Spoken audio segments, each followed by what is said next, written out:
fanyina masa wansom bisa usumye makete apo eni je di sompa die e makete apa sompa die sasiso emeni je sompa FM sompa TV makete apo sompa die e meni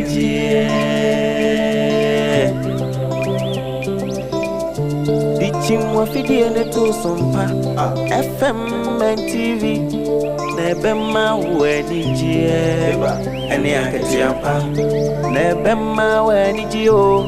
sabra boy mo dakini bi natural suna udi ewnya nebema weni jie aketiapa nso kamu ema aketiapa papa wa fidi ene to sompa FM and TV why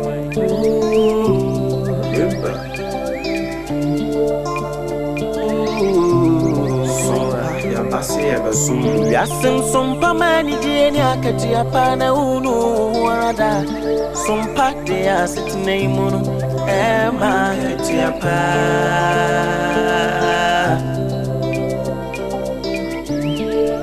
ye no mai mun samma kudi mun samina ne kasebo biji samni eja su samina sompa de abama sompa FM Emma Katiapa, Sompa TV, Emmanijie, Sompa TV, Emmanijie.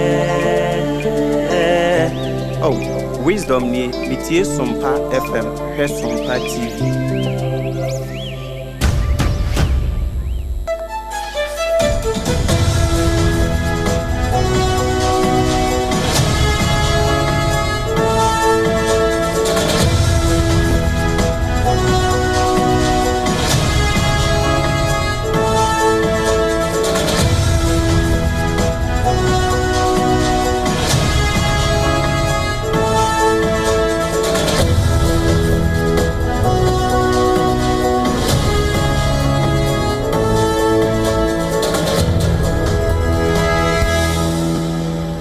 This year no sia boy mama nyina mo ache mama kwaba Sompa 106.5 FM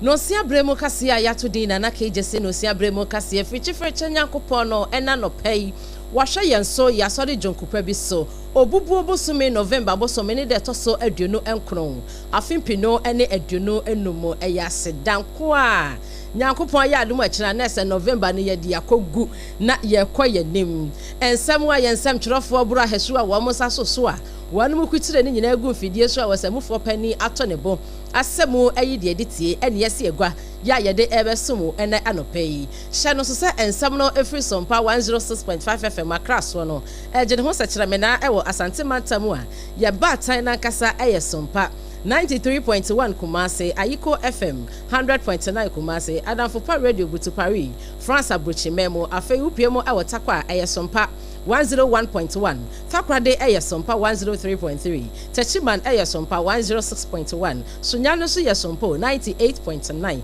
and Kuranza Aya Sompa 90.7, Domaso Aya Sompa 101.3, Markisim Enen Kwado Aya Kingdom 106.1. Udiko dano so yeshalai unsankan ya na wariskane udiko dano ubenya Sompa 106.5 FM na www.sompaonline.com website ya yesemu for penny ura tabwati adama wakutire ensemi nyina potoka semu brofo afoforo bi ka ho ubetumi akono akokenkan bie na hye so bi onse ya demu live wo Facebook ne so ya Sompa 106.5 FM Accra share hosisi a guest adama we stream ye live like you page ni ma yen wa share ama foforo so enya bi ahye na YouTube no so Sompa FM live na ye ne wo embe kase emom na KJC Company Limited adama we de adansie niema aso yasene wono hyase to adansie niema omemo achepa entino upese usi dan ko ade afo ani eche ho na wonso ekwaje akade no ebi midimafo Herbal Center wose bra no wonfata mo ento yade ne so emfa ema na wonso ho entotonti na 70 4 ebinom twa ne mrane T74 just hot kenki 3 Ghana cedis pe na wakotu bi aton de adi udwuma ena memene se ebia wedding abedintuo eyie na mo pedokono aseviase a just hot kenki ene ye kanfo edi amawo na SOMPA achadie ekunafo achadie 2025 no so eba wakwam kakra bi eseketua bi ensha na wonso ododo abebodom ne ani ekunafo enyanka ewisia ene mobrofo no bronya yeso ye de sedie ahye wonafono mma ensem a ena no pei ye didi wontua no eni ani mu bi ene sei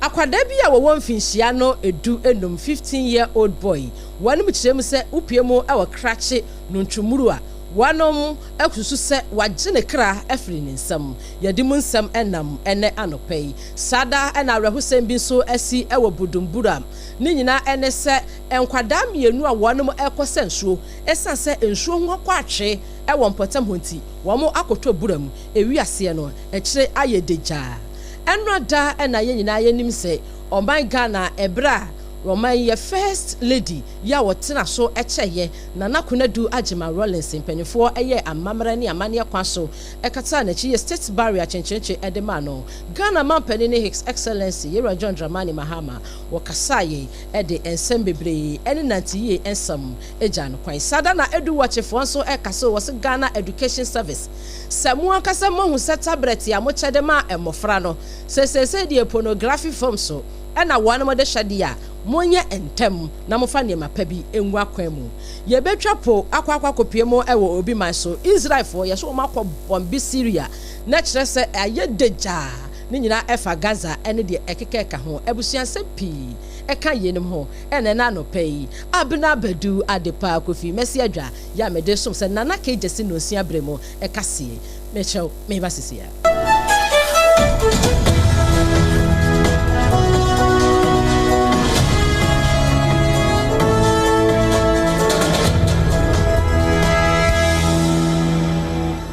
Abusia eda say a free samno ase ede amount yamfa arehusemi emfa emfree ase emfa amount na opiemo ewo emfimfini emantamu a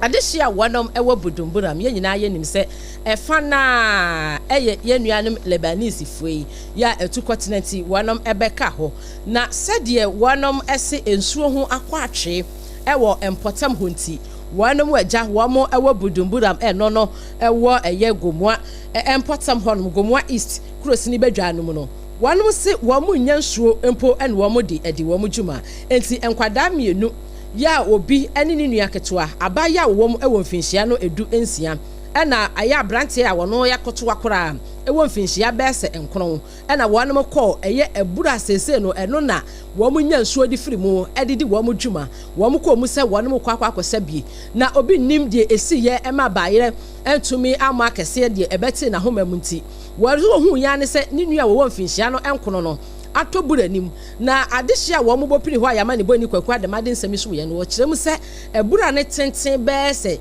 13 feet na chese emu ewa yie pa na ebra wo hu se ni nua no eto eye buranim sa no na wono na wakoye pani no number 2 wono na wakoye pani no na wono so egina ho se wo hye ni nua ne pa se eja want me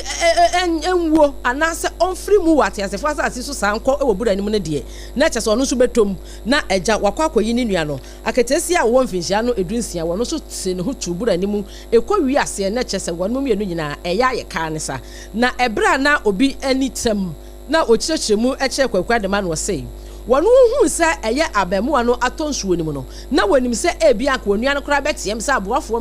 mu so amasa eno ono so gya ne ho ede tu bura nim ebie na ono no hu ya na gya ono so hyase teateam a odum gya dwumako wo mo frɛ wono mo ba ye se wo mo ye de betumi bia wo mo timi yi pani na ono wa 16-year-old no omu eyi no na akoka 9-year-old boy no wonom se odum jadwumako ni ye womo entimi enyi ansa na womo frɛ na nanom a womo ewo mpotem wo begu nsa yi apa ya ansa na wonom ensa eka kwada no na kyese womo saka no no ede na wati na nanom ense do a de ne na nisem wani yamani boni kwaku ademan edim ko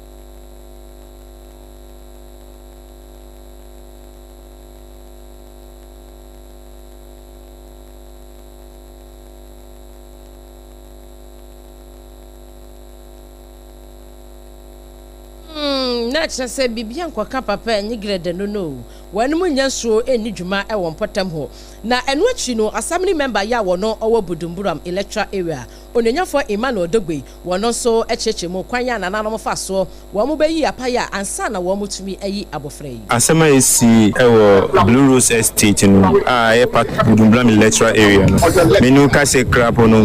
me hu de meka krapo but de meka ne sɛ me ma ebusuafo na ade ato wani no me ma oyakɔ me ma obibia ɔbɛboa ya a yetumi yi nkola ne efi nsuo no mu me da obibia ase me dai ɔman penifo ase a ɔmbɛbɔ mpae a yetumi eyi nkola no ye da obibia ase ye da fire service for ase na de meka nie mesre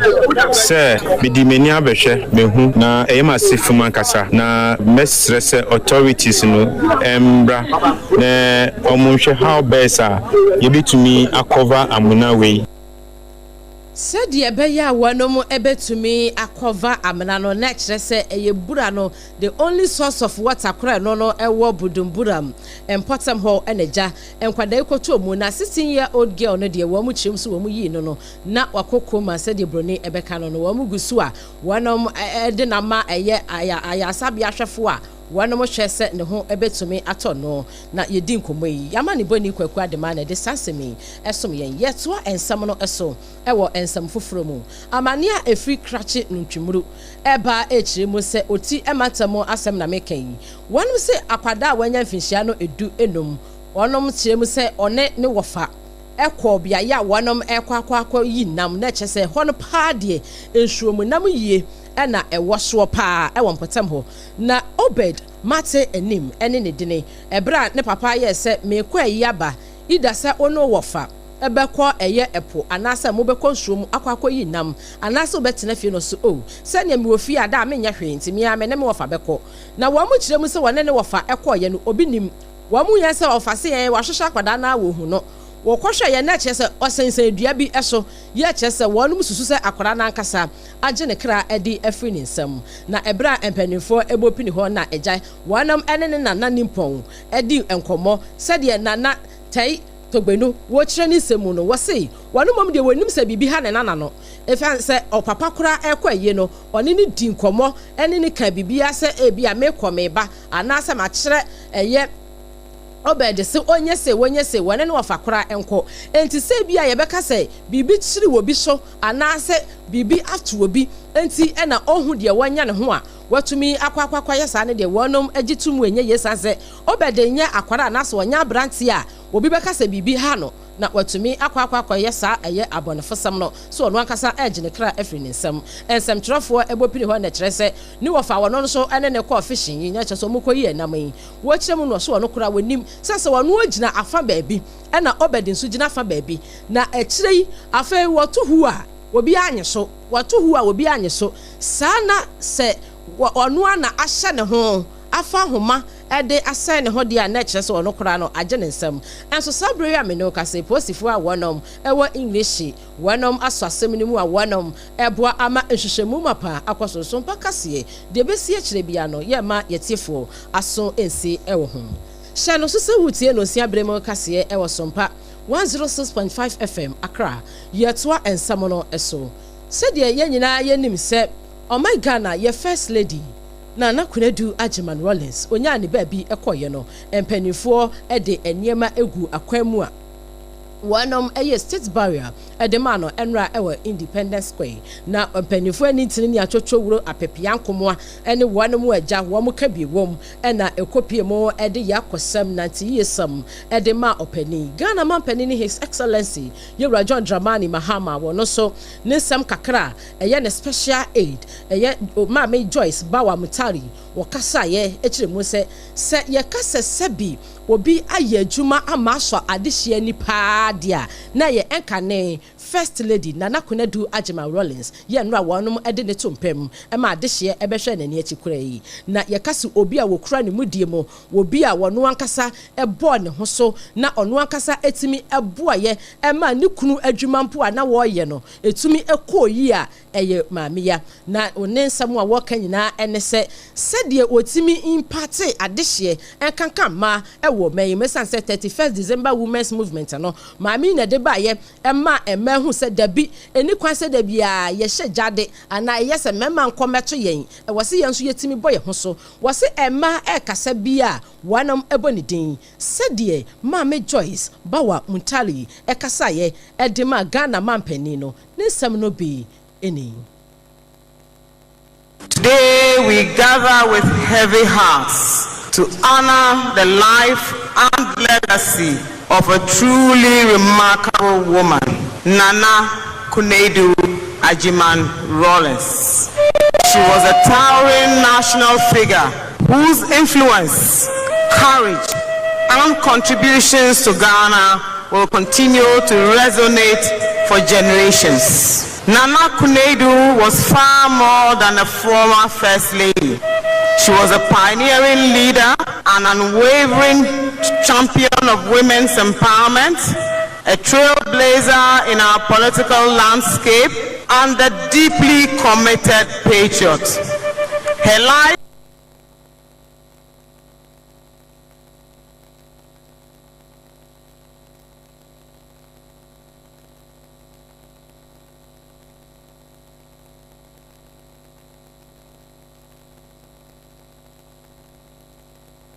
Mama Joyce Bawa Muntali ensemwa ebra eja yede America ne first lady a watena so eche yepa na Konadu Adema Rollins to adwam na Ghana mampani ne His Excellency Yera John Dramani Mahama ne nsem okutire ye do Mama Joyce Bawa Muntali wodon ene kenkan ye ena etwagu ye sesei na ebra wanam ekenkan Ghana mampani ne ede wiye na bede akire so ede ne de to aso no so de no na wakutire ede agunkrata so Professor Nana Jane Opoku Adema wono so ensemni wose se ye ka oba mu kukonini woba wotumi agi ade si ne busekin woba woma eniema eya kono ema emampo etimi ewurawura mu ewa amanyosemo ema kwan ema mutimi wurawura mu ewa nwuma akese mu ema so timi ka wo mu adwene a ne fare by na kasa efri Nana Konadu Adema Rollins wose sanse wo yo benti na ono Professor Nana Jane Opoku Adema eyo benti obetumi aka sisudua se wo ye no frutebedebe na mansa nyina enoma no enti se ne wo kwa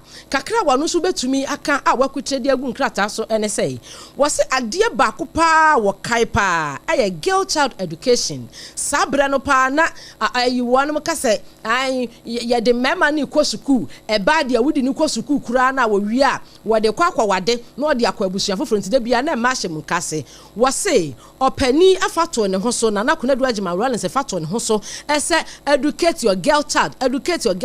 emenei ma ko suku menya nimde menya positions ya hodo uwuramu wo mrahye bedwamu a uwuramu ewo nwuma akese mu a enti no de kai ne papa panti se na wo kwa wo ka kire ne se de odi si na ni so a wo ye no ebo anchirima epunu a wo bi eto ho ma afoforo nso etimi beto na bem eye wonum nyina awa atu no wo ka se wonante ye wani nyame nkwa na mom se de wo jadimpa ewo asase so no ye bekwa so akai ne da ya Ghana mampani ni abedi akire Professor Nana Jane Opoku Adema enso dinanti ye ensam ema enkane First Lady Nana Konadu Adema Rollins a enra wanam eye state barrier ede ema no abusuya channel so se wutie no sia bremo ekase ewo Sompa 106.5 FM Accra Sompa 106.5 FM Accra ye wuramu ewo emrahye bedwamo ekakra ena no wo mko a asetena no ense bi epopeye na Right Honorable Alban Semana Kingsford Babin ekasa ye kire mu se ena no agya ekowase de wogire mu ewo Ghana mu ewo emrahye bedwamo wo mo yese yeyi ne ho enokra no wo mu eyese yeyi na firi mu kra no nanka wonom ebo Maame Patricia Pieje din kra sanko wonko enso akire maame se wonko na ohwemu a onyanfo Alexander Kwame na afanyoma ken efutu emrahye bedwahini osahene no edom kuma no so eba no dani eno no wono ananka no wom na eja wanum si ekowase wanum ekomiti ananka eni kwan si wokobie wa mo hu ya ne se wakotwere ne din ene wote ho seya afa kwa wiase na ehun sam aye pinso na empanifo kire mu se amano aye disgrace pa ade amomen esan se wunim se enya wo na wasa wokọ na watimi akwato because ebiesi pen ebra wanom ebo ne din wono no sata mane e wonya meka ekọ wase ho kora na opani anu ono ho sa abre no ekọ wiase a wanom kọ aye kora na wo ankasa eye afanyo make wo kọ aye anu owura nete wo no ewiase wo mu bisa se mu mienu ho na ejina mu e ma wo hwade pie no kora na Ghana fo bo won sam ede mawo ani etwa puse na si dan ana wo wa bre so de wunim se ni kwan sa wo na akọ na wo so de ye ekwatena ho enti no wo mu hyiemu e wo mrahye bedwafie no empanifo suggest se dabi de ononyafo Alexander Kwame na afanyo make eye ye ne de e wo se wo mo frɛ no privileges committee anim no obeyiyi ensam ano se internationally wotimi disgrace wo manyi esa kade enka omu kasa Ghana kora no yenkura ye mudie mu entinka ye yafiri mu ni ade a na anumu na right honorable achamehino no wo mrahye bedwafie Obansema na Kingsford Baben yese ene ye wabochiri ede ama privileges committee no anumu na maame Patricia Apiagyi wono so eso wonsam ka wose eye opani a wono woye edomkuma no ba no dani a wo mo se wamo ebo ne nsem no achi akopie mu ewo privileges committee nanim ne die wone wonom anya adwen maame Patricia Apiagyi ehwe ne nsem say we in the minority, we are here and we demand the following. One, the immediate withdrawal of the Privileges Committee's petition. It is gross abuse of process and an affront to justice. A public apology from the Speaker and majority leader, to ECOWAS and to the people of Ghana for the international embarrassment they caused. 3, the passage of a resolution restoring Honorable Afenyo Makin's name to Ghana's ECOWAS delegation and affirming Ghana's commitment to the rule of law under Article 75 of the Constitution. 4, an end to the coordinated persecution of the minority leader by the Attorney General's Office, NDC operatives, and party foot soldiers. And finally, 5th, the prosecution of Chief Sofo Azoka for his public threat of violence. Openia wakasa yei dom kumano wambano deni abedi echi maame Patricia Apiagyi na wone samtwerefo di nkomose dom kumano die ensem bi kwaso wo fie ho no asabi mpanisi wankasa tiri ho yei wayi bonent wonom so ache wo mo ensem no senke behia kra esen panifo mom kra ebeba ababe pachew ene de keka ho a wo kire ensem eche eye sompa kase Ebusia etetia betweso a mababi so nti yemfa seda ema na Jesse Company Limited ekoba sempremo no bema wonsin so mu asan wa ham wose wo padansie ne yema papa ama wonso de ase udan ni afro landlord ana landlady a na Jesse Company Limited wose wo hyase eton adansie ne ma o man mu no akere ye wo mu hyehunu entu ba free consultation ye de bema wo wonso be ye landlord ana landlady na wonso watimi asode ahomache abobo amanfo apunu maka se otamu aso o tamu so na Jesse Company Limited and chance de board dan so and ado de board dan so and ado no so pensate akwa baako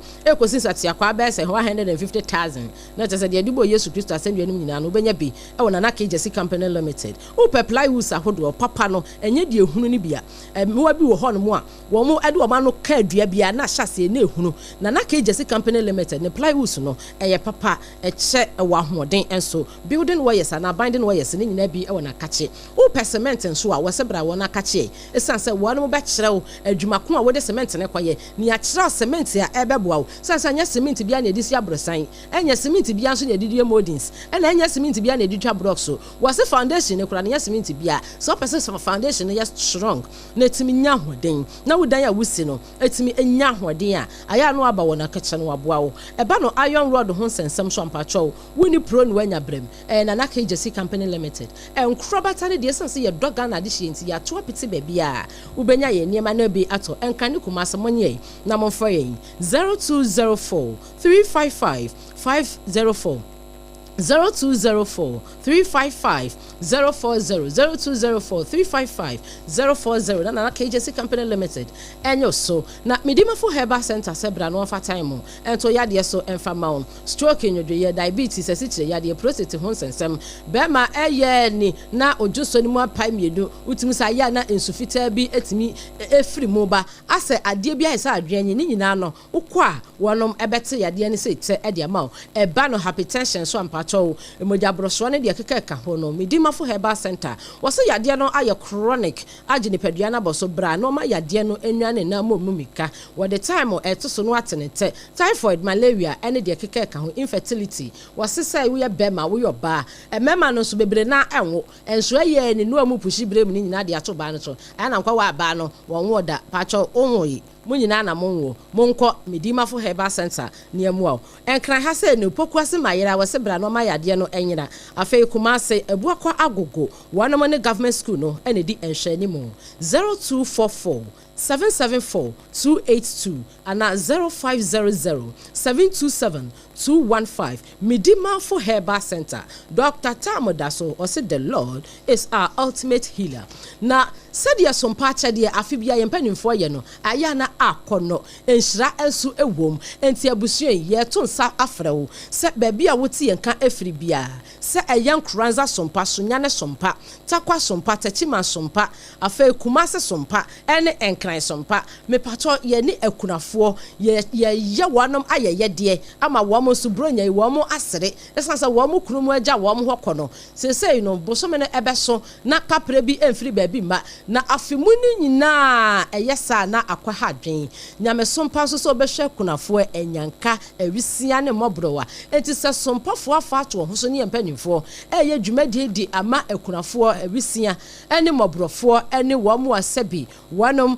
ekunumu ene wom papa mo afiri mu a now so the tam abeboye dim ni aye ama ye fe enti yesi bibia wo bia ye di cheme ye ti tomatoes mo pepsodent anwa ti wro ene ntoma empaboa bag ade bia wa wo hwa wo di che na sa ya wo ne de che wo a enkwani begye ho no yesrew fa bedum yen wate sompa Kumase enkranza sunyane takwa tachiman ene Accra ene womo a woma kanyina ba bia wotie sompa bia wo de kwa ye begye no dododo ni adawase na ekunafo akyede yi wonso wanyamu enhira no ebi se ye mobile money ageme ye na frɛ kakra bia keto bia sha wate ase na wo de atoso 0598 559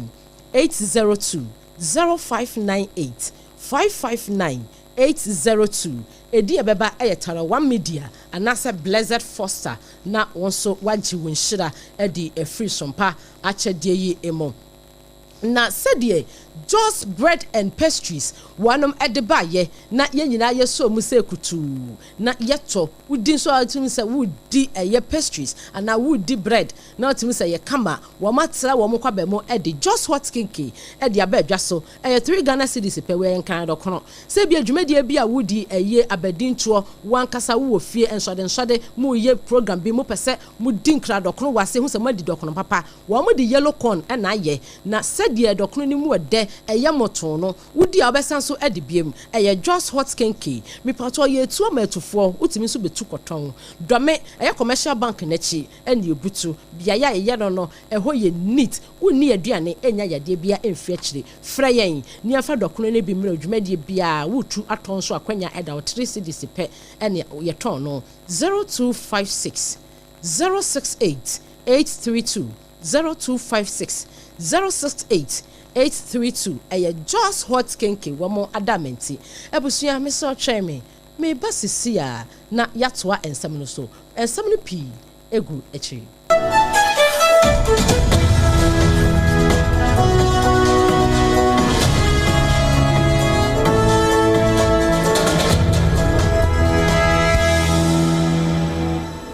Endpoint Homeopathy Clinic. Ghana had the obi enim sesa ye prostate. Na baby omutimi ye screening ema uhuni ye etu asia. Na eye Endpoint Homeopathy Clinic. Anase eye kidney, eye liver problem. Wofa baby ena ajujuo. Na the friend premature ejaculation no a be maybe a woni wodofo akwakwahia. Asa wo di ne ho agro. Asa wo tonte. Ene ebra Endpoint Homeopathy Clinic. Na ye moa. Emane mema mo pa wo. Eye Endpoint Homeopathy Clinic. Wo mo demu fua. Yare bia infections bi ne wo ho. Anase bia wo hwa wofa baby na ajujuo. Kidney problem, prostate die. Eye Endpoint Homeopathy Clinic. Kuma se ubehu Endpoint Homeopathy Clinic. Ewo kronoma boy here. Ena Accra hanso so die. Wo mo gina mu ankasa. Ewo Spinters baby friend share signboard no. Wudru na ubusasa wo pe Endpoint Homeopathy Clinic. Obi a ebetro. For Endpoint ewo 0244867068 and 0274234321. Endpoint Homeopathy Clinic. Wo mo demu fu. Ewra me pacho bra na me hwa de wo bagi. Bra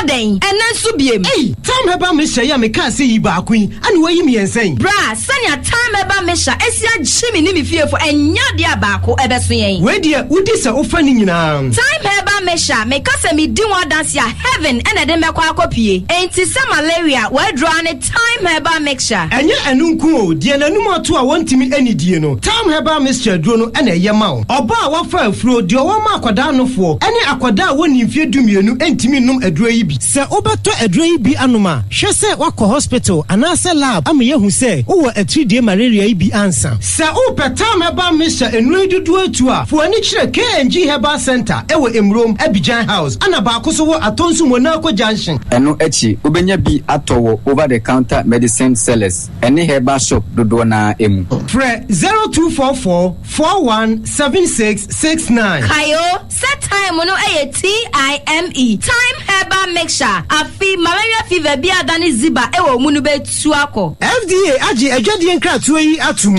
Tontonte yenum nsane e fadwen ne e fadwen mpa say na nim say brebi beba ama tonti na 74 upa ye ne simple T74 abeye aduru tonti na 74 ana T74 asa twe yadwene asina nanom dodo so say de na dodo bua ma na nanom enyare basabasa no saa na tonti na 74 ana T74 ebu anipadua no emo immune support enti obi onum bie no abrebia ne ho den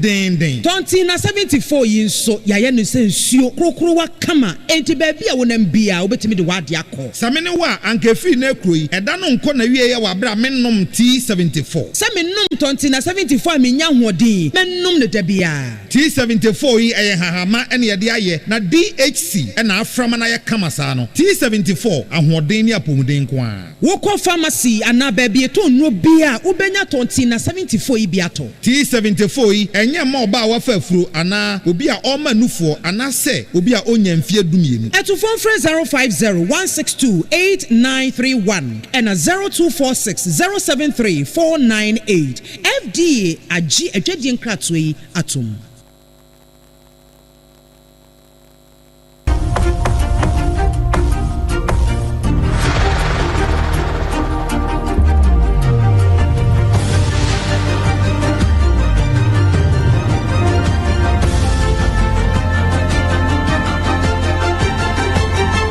SOMPA TV Emma Aketiapa. Ebusia emaketua yeda se so ame agi aboafo nkrato no abana yetoa ensem no eso ena no ena omeyi woso ani a wono ohwe ngomesua ho ensem so onanyafo ha na idrusu edi tuja e womrahye bedwa mu kire mu se aban no butaye na eja wode ebua SHS mofra ama wo so adesua aya akono na mofra no ho ato wo na enkoye se akwada bi ko suku ni books ya egu ne bagem echa achacha sade ebeboa ama ngomesua ne ade kire enho samatimi akoso nti wanam at the tablet eba ya wo muchicheye SHS fo nya bi ama bi kura no JHS fo mofra nyina enya bi no wo kire mu say sa ya de ma mofra no wanam ahyase a wo mo de hwa ne o mabone pornography movies and films so e wo wanam catchment areas no na say Wanum watchre mu se wo mu ye de ombetimi bia enaja wanum edi bibia egusuo na ebre kura wanum ba be che sa tablet idi ama mofra kura do wo mu yese wo mu de code bi ahye wi code bi ya akwada no se wo de hye wo dam ana ba bia wo se wo de ye nam enema bone kura wa kyerɛkyerɛfo a wo no mu wasuku ho no kura no wo be huni ade a se sa na se anya sa na tio se dien yo ekwawi ase ade wo mu de abeto dwani enumu na edu wachefo metre Africa Education Watch wanum empanimfo nso de wo manu atumu ka kire GS se mohuni sei dia ene mamontena ho emenye nsemo ansa enkowi ase ememe ka se tablet na mofra ne de hwe pono nti ena sese mofra ne nyina aspire na chese wanum asai enti no wo mo efa enema papa ngugwa kwamu mpremprenya enti nka ho behia se suku bi a tablet ni bi ko mu no wo mo nsanyeje na moy omo install bibi ade UNESCO no wo mo kire mu se eye safety features bi wo mo install ewom wo sa tablet nim na wo mo ye ni nyina hu sesese ni de wo no de tablet ne ma mofra no a wo mo ntumi fa nya de wo mo pe no wonam de ama wo mo kire mu se wo mo anya ne sa anya gi tablet ni nyina mfiri mofra ne nsam na wo mo install security features no wo so a anhwe yi ade ye bete no yaso biem no na ebu aso na ebo man edu wo chimpanimfo kasa kire mu se GS adwumaku mo be ya mo nya ne manimu ya said ye be ya ebeboa ama mofra no so wonom adesua etumi akoyie wo pani a wo no wogina wonom anemo kasa ye project manager project management specialist owura Kofi Nkansa Sakwade wono enegina edu wachefo anemo kasa ye edisasemi ema Ghana Education Services monye ne sa said ye be ya ye mofra no so wo mo ho ebetumi ato wo mo said ye ja wo mo nkwahwe ne ma boni bi afi wate krasa na teacher ni ejina na nim kura bi wan se bibi picture wo na adwemu sa be wiase en ba kokora ni won ma ya kire no board no so a ebetumi akoni trim ye kwawie kase no ewo obi ma so arahosam o free Israel eba enese wanu a wamu de wamu se wamu ntehwe Israel fui wamu asem na meken yesi wamu akọ bombi Syria ema adehye bese edu emiensa 13 ena wamu eti na nanom ensiedo na upiemo ewo Palestina wanu foreign minister no wasi sese ni de adu ni de wasra international communities no ese wo mu nyina fo dom mebodom na wo mu ni Israel foi wo mu ni wo mu nkasa no wo mu nya dom betimi bia we wase aye war crime esa sa wo hwe se de sese ni de nka Gaza fo no ma ya o ma dwen so o enke asizi fire ni ade anso Israel foi wo ho abo so ma fa backdoor we ni yese no mo de nam wiem e no mo sha se etoto na wo mo si Syria wo mo capital no e wa Damascus mu no e ho e no wo mo ko jamu eto ya enam so ma nipa makomako edu emiensan eti na nanom siedo wo mo chemu se afoforo be se miensan so ene wo mo prepra emu edene pa na wo mo toto sere se de be ya mpanifo betumi abam na wo mo yesi drones nkitinkiti bi ena wo mo ya na wo mo edi bomb ya hyemu nti wo be wan se ede hrom ejato wat dimakum na ajeso ene ade a wono mo di mu nchemu aba wo mo etoto sere se wo mo hwe na Israel fo so ne ma wo mo ahyase ho no wono so ebetumi atwentwen ne ma so na timi abo anya sade a na se wo mo so Gaza fo no wo mo kom ho dia na che sade ne de gise nyankopon ba till thy kingdom come enumu ena yegina edi no sia bremu kase a yato di na na keje se no sia bremu kase no yabuni kom se pen 2074 ebi mfra ne T74 ye na nanu di do a kan na eboa ebusu ye na nanu immune system no ema wo mo nyini eche ema utim sabre waposo wo hia na na wo ye strong eno se yaya no abefo ena da Facebook no eso no eye portable edro enyanyo no me pa cho ukọ ba bia ye to edro bia wo super T74 ana 2074 na boa wo edro yakwada wo nyamfihia dum oba pefo na oba ma kwada no fo ne yesrew utumi enom bi Food and Drugs Authority wo ma giatum se eye ni do so promo no phrase 0246 074 98 0246 073 498 and 0501 628 931 eye 20 na 74 Okashi drug lane ye dia kogu achapura stores na wo ni nyinamo ubenya bi ato Kumasi Ashtown Kolena Keba ho ubenya bi ato Just Bread and Kenke wanom eso yasene na KJC Company Limited e dia densie ne ma so yasene midima for Herbal Center so wase bread Dr. Tamo da so no wono na bo watch obonkum ni nifa bra no fata mo ento ya de no so enfama sompa acha dia 2025 yes wo so bread na bagin shira ne ebe yempanifo afi bia bronya bia wo mo ye edema kunafo enyanka awisia ne mobrofo enti yeso de wo bia kitwa bia nso wate wo penshranti de obenya bia sompata kwa sompa chimai sompa nkuranza sompa sonyane sompa kumase sompa akea pachofa bewuram na fabreye yempanifo ebeje ne fel so ana sompa aka ni nyina no wo de kɔ hɔ no ma ye beje say mobile money a emani ni 0598 559 802 0598 559 802 edino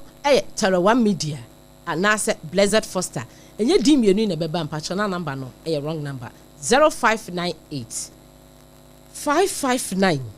802 matum bopan mabobo number no ediama sompa cha dia number no afaka krato so na yemfa nkomboa ewisia ekunafo eni nyanka na ebusua yeso de so no yeni a yesi adwa ena mekenka ye ema Augustine streami ye wo Facebook no eso no ye ne mpanimfo nyina kantamanto yesi adamoase enra sompa obi bas ye de bepie ho sadia mo gi ye twoboi mo kukuru yen agi ye yoyoyo ene babamba no ye mpanimfo se wo mani aso papa from ye CEO eba ye manager eba ye marketing manager eba ye MD ene ye administrator ene wo mo makanya ye mpanimfo nyina eso kantamanto to foi ya damuase wo mo se ese ene ekeja eni aseda na so ye ba ye no mo anya ye ka na mo gya ye mfaso bebre ya damuase ensa ya damuase bia nyankopon eye adomo a mo nsam a mo de tu ye nim so panifo asom